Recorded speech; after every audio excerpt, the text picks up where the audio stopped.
Gabi po, ito po ang mga balita. Ngayon guys, kasalukuyan pong ginagawa ang tulay po na ito na nagkaroon po ng butas doon sa gitna. Ito po ay tulay ng Manggahan, Pasig City kung saan one way na sa bayan ng Pilipino.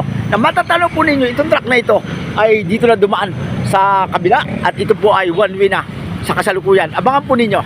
Ayan po, matatalo po ninyo, no? Sarado na po ito na dulot ng bumigay na tulay.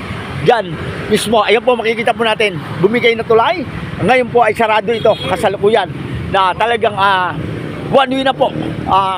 At meron po tayong interview na isa. Ay sir, magandang gabi po. Mga ilang araw pa to sir patatapos? Ilan sir? 3 days. 3 days. Ayan po no, ating kababayan na isang taga-gobyerno na ating pamahalaan na talagang sa oras ng trabaho ay nandito para na alalayan ang ating mga kababayan, mga Pilipino. Sir, maraming salamat sa inyong serbisyo sa ating pamahalaan na tunay. Ayan po no, at aabangan po natin. Patungo naman tayo sa kabila. Ayan po, sarado po ito. Ngayon na mahal kong Pilipino. Ayan po no, ito, sarado pa rin yung gitna. Pangalawang sara para ang ating mga kababayan ay hindi malito. Patungo po tayo doon sa dulo sa ginagawa na butas dito sa gitna ng tulay. Dito po yan sa Manggahan, Pasig City, Pilipinas.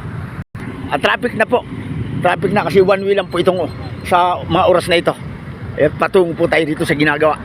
Ayan po no, mapapansin po ninyo, ayon po sa ating pag-imbestiga sa traffic enforcers ng pamahalaan ng Pasig City, 3 days daw po ito.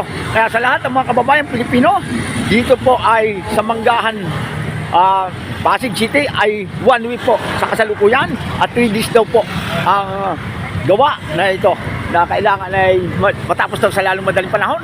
Sabi po ng isang traffic enforcers na ating nakausap. Ayan po mga minamahal ko mga Pilipino. Ito po ang mga tunay na balita para sa tunay na Pilipino. I love you Pilipinas!